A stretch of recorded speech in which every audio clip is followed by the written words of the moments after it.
Suruk udah suruk loh? Belum suruk? Oh, jam berapa sih suruk? 5.45. Nah ini kenapa saya tanya suruk? Penting kita paham waktu suruk, Pak. Jangan sampai ada anak kita ini belum bangun di rumah. Ini kenapa saya tanyakan suruk? Penting bagi kita tahu suruk. Suruk itu batas akhir sholat subuh, Pak.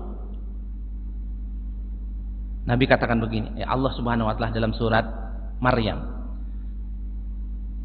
Wa nadau min ba'dihim khalfun adaa'us shalah wattaba'us syahawat wa sawfa yalqawna ghayya. Ada orang-orang itu sholat subuh, tapi Allah masukkan ke jurang neraka jahanam namanya ghayya.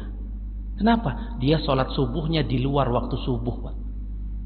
Wattaba'us syahawat, ngikutin syahwat, ingin tidurnya. Wa sawfa yalqawna ghayya, maka dia akan dimasukkan jurang neraka jahanam namanya ghayya. Buka tafsir apa ghayya itu?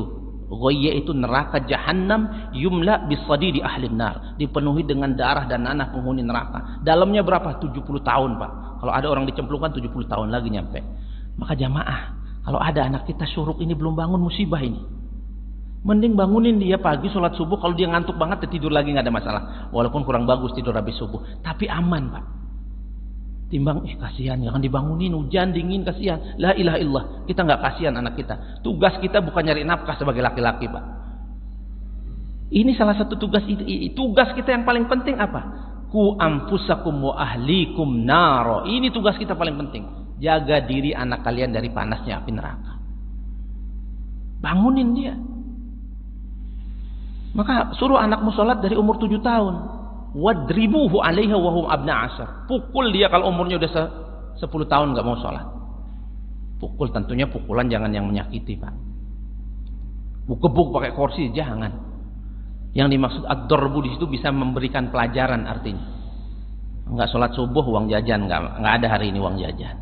Nah, dia mikir tuh nanti tuh. Jadi jangan sampai dibiarin, Pak. Apalagi punya anak-anak remaja sekarang nongkrongnya luar biasa. Di tempat-tempat game itu, Pak, Masya Allah, anak-anak muda itu, ya Allah ya Rabb, nggak lupa waktu dia itu. Main game luar biasa. Tengah malam masih main game, waktunya sia-sia.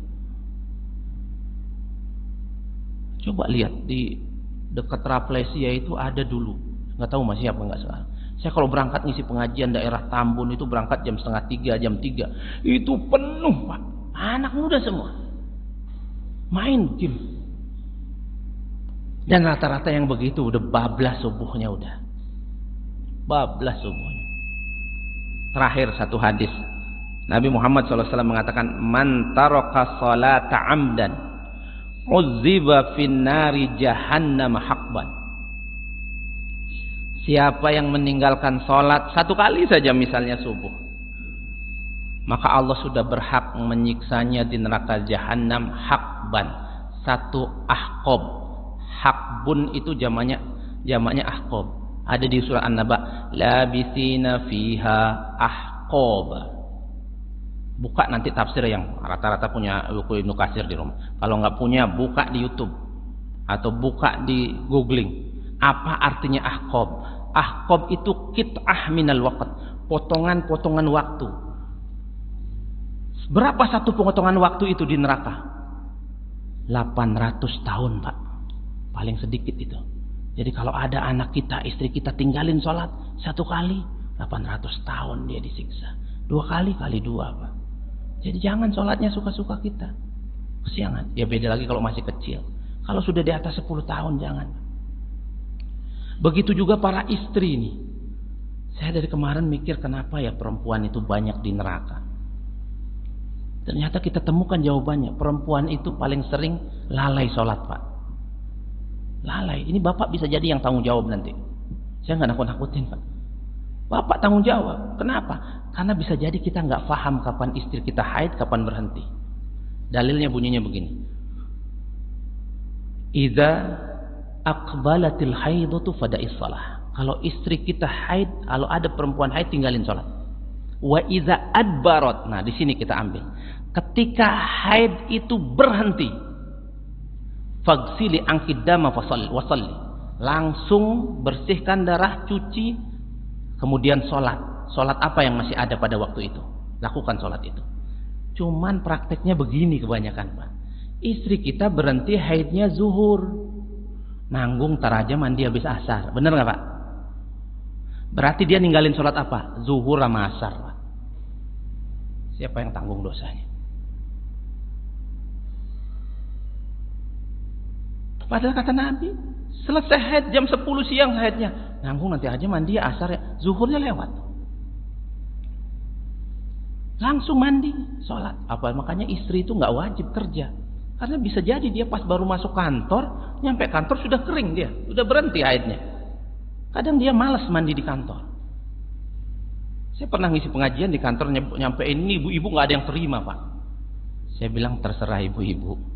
Masa saya harus mandi di kantor, Pak? Masa harus Saya bilang mandi wajib itu dalam syaratnya cuma 2, saya bilang. Niat seluruh tubuh kena air, nggak mesti pakai sabun. Sholat. Cuma Natata nggak mau, kenapa? Nanti aja asar. Zuhurnya gimana? Ada perempuan berhenti haidnya malam jam 8 misalnya, setengah 9. Dia tahu tuh, karena dia sendiri yang tahu dia berhenti haid. Waktu sholat isya sampai jam berapa? Sampai jam 12. Sholatul isya kata Nabi ila nisfil lail, sampai tengah malam. Dia masih terjaga, masih ngobrol. Nggak sholat isya dia. Dia mandinya mau subuh. Dia ninggalin 1 isya, 1 ahqob lagi. Setiap bulan kalau dia tinggalin 2 sholat, 1 sholat, kalikan berapa 1 tahunnya, kalikan berapa seumuran dia. Ini kita harus pahamkan anak istri kita, Pak. Banyak orang nggak paham ini. Nah, ini jamaah yang dirahmati oleh Allah. Tugas kita lagi saya katakan tadi. Ku anfusakum wa ahlikum nar. Jaga diri kita, keluarga dekat kita dari panasnya api neraka. Aku qauli hadza wa astaghfirullah li wa lakum wal afu minkum. Assalamualaikum warahmatullahi wabarakatuh.